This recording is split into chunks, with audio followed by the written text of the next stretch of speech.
Bruce Tomlinson, Fox News. Did you have forces on the ground that helped you conduct this strike? No, we did not. As you know, no time were our forces really away from Hamid Karzai International Airfield.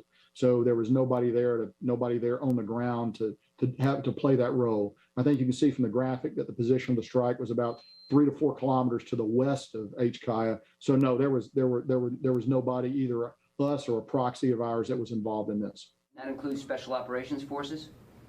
Explicitly. Can you talk about the challenges of conducting these drone strikes without any U.S. troops on the ground? Well, so we conducted a very successful drone strike 2 days earlier up in Nangarhar province. And we got the target, and I think that had a significant event on dislocating and suppressing ISIS-K's ability to attack us during this period of time. So we actually had success with that. This one we did not have success with, and we've been very clear about owning up to our responsibility in this regard. Lucas, you've had 3 questions. We've got time for just a couple more. Tara Kopp. Thank you. General McKenzie, Tara Kopp with Defense One. Since there are no more U.S. forces on the ground, how would the ex gratia payments be provided to surviving family members, if they are provided? And then I know you walked us through the timeline at the beginning of this, but can you give us the overall amount of time spent actually identifying and confirming this target before the strike was taken? Sure. So as for the ex gratia payments, we're working that right now, and it will be difficult, as I noted in my remarks, I think, or in one of the first questions. It'll be difficult to do that without a presence on the ground, and that's just something we're going to have to work through. I don't have a better answer for you right now, other than we recognize the obligation, and we'll continue to work. We'll continue to work that problem.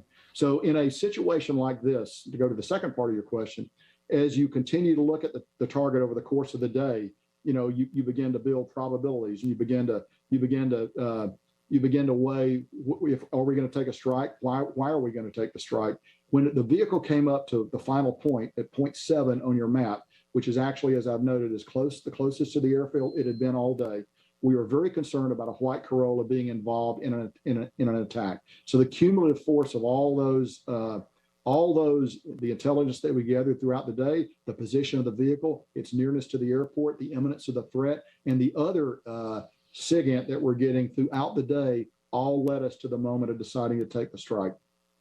And one last follow-up, who actually ordered the strike? Who had the final authority to say fire? So in this case, the target engagement authority is held by the over-the-horizon commander who's forward in the theater. The over-the-horizon strike cell commander, I should say. Okay, we got time for one more, and then we're going to have to let the general go. Jeff Selden, VOA.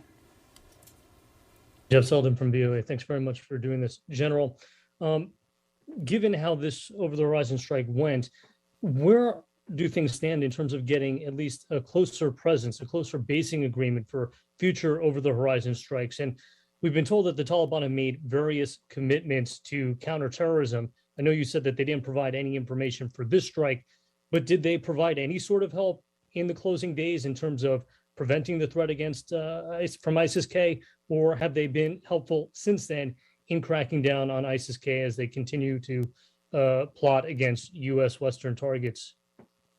So I think the best I can answer your question is to sort of take the middle part of the question.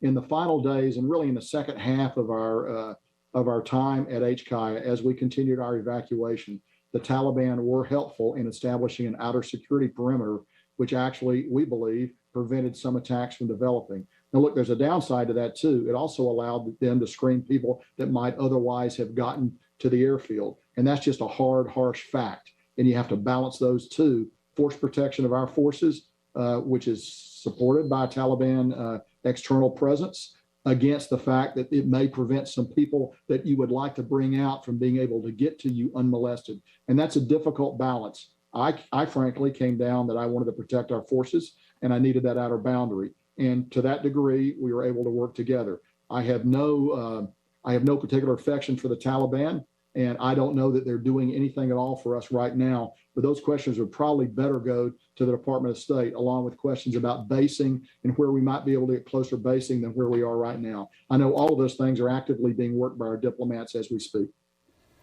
Thank you, General. Appreciate your time this afternoon. I'll turn it over to you for any last closing comments you might want to make, sir. No, John, I appreciate the opportunity to come on. I appreciate the opportunity to take responsibility for this because I do feel responsible for it. And I appreciate the questions from the media. Thanks, John. Thank you, General. Thank you very much.